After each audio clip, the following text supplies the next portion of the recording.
OG అనే పేరెత్తితే చాలు పవన్ కళ్యాణ్ గారి అభిమానుల్లో ఒక వైబ్రేషన్ వచ్చేస్తుంది.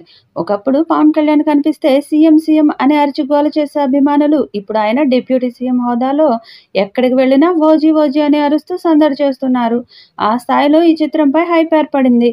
పవన్ కళ్యాణ్ రీమేక్ సినిమాలకు కూడా టాలీవుడ్లో ఒక రేంజ్ హైప్ ఉంటుంది. అలాంటిది ఆయన నేటి తరం ఆడియన్స్కి తగ్గట్టుగా సినిమాలు చేస్తే అంచనాలు ఏ రేంజ్లో ఉంటాయో మనం ఊహించలేం. షూటింగ్స్కి బ్రేక్ పడింది. రీసెంట్గానే ఈ సినిమాని హైదరాబాద్లో ఒక భారీ ఫైట్ సీక్వెన్స్తో మళ్ళీ ప్రారంభించారు. వారం రోజుల పాటు సాగిన ఈ షూటింగ్లో బైక్ రేసు సన్నివేశాలను కూడా చిత్రీకరించారు. కానీ ఈ సన్నివేశాలన్నీ పవన్ కళ్యాణ్ లేనివే. ఆయన డూప్తో అక్కడ డైరెక్టర్ సుజిత్ తీస్తున్న ఒక క్రేజీ షాట్కి సంబంధించిన ఫోటోని నిర్మాతలు ట్విట్టర్లో విడుదల చేయగా దానికి సెన్సేషనల్ రెస్పాన్స్ వచ్చింది.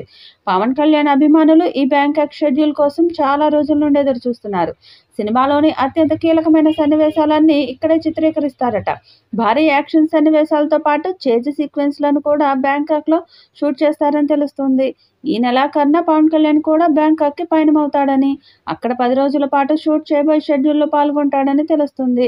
ప్రస్తుతం పవన్ కళ్యాణ్ హరిహర వీరమల్లు మూవీ షూటింగ్లో పాల్గొంటున్నాడు. ఈ రోజు నుండి 22వ తారీఖు వరకు పవన్ కళ్యాణ్ ఈ సినిమా షూటింగ్లోనే పాల్గొనబోతున్నాడు.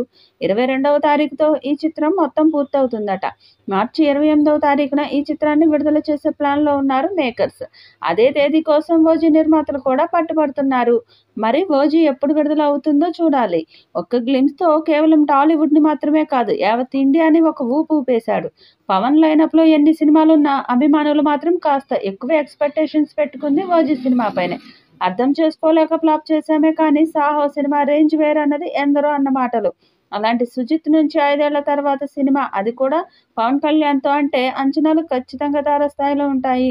ఇక ఓజీ చిత్రం నుండి మొదటి పాటను త్వరలోనే విడుదల చేస్తారని సమాచారం. కొత్త ఏడాదిలో మొదటి పాట ఉంటుందని తెలుస్తుంది.